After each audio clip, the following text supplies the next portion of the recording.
So again, I'm gonna ask these questions straight from the community, and it ties straight into this.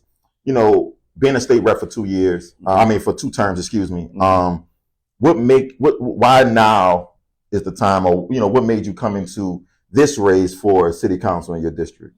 Yeah, the truth is, in full transparency, because I believe in being transparent. Absolutely. I was elected to the House in 2019. And 4 years ago, many members of the community asked me to think about running for city council. I felt that I just got to the House. I had work to do.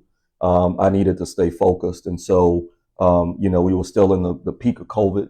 The economy was slowly bouncing back at that time.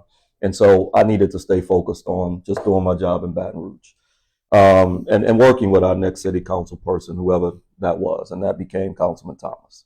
Right now, though, when we look at our city, and particularly when we look at District E, District E has not gotten its fair share compared to Districts A, B, C, and D.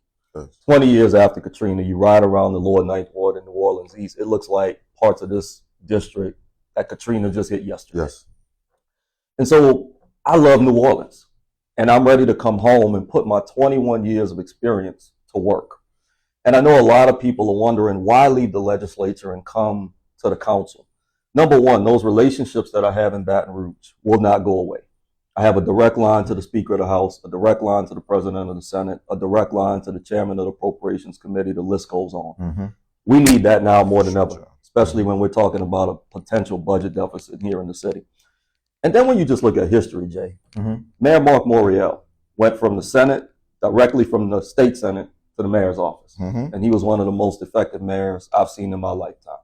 When you look at former council member Cynthia Willett-Lewis, she held the exact seat that I'm in right now, House District 100. She went directly from House District 100 to City Council District E. And no one can question her effectiveness the 10 years that she was on the city council representing New Orleans East in the lower Ninth Ward. And we can go on and on and on about people that ascended from the state legislature to the city council, but look at their effectiveness.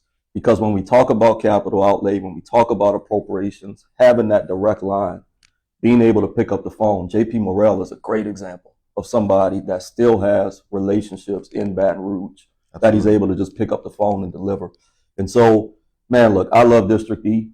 I know the potential. Quite frankly, I'm tired of talking about the potential, and I'm just ready to make things happen. Yeah. So I'm ready to put my experience to work, come home, and get things moving. Man, listen, that's big time. Everybody from, like you said, that's super, super effective in this city has been in state legislature. Everybody, a lot of people.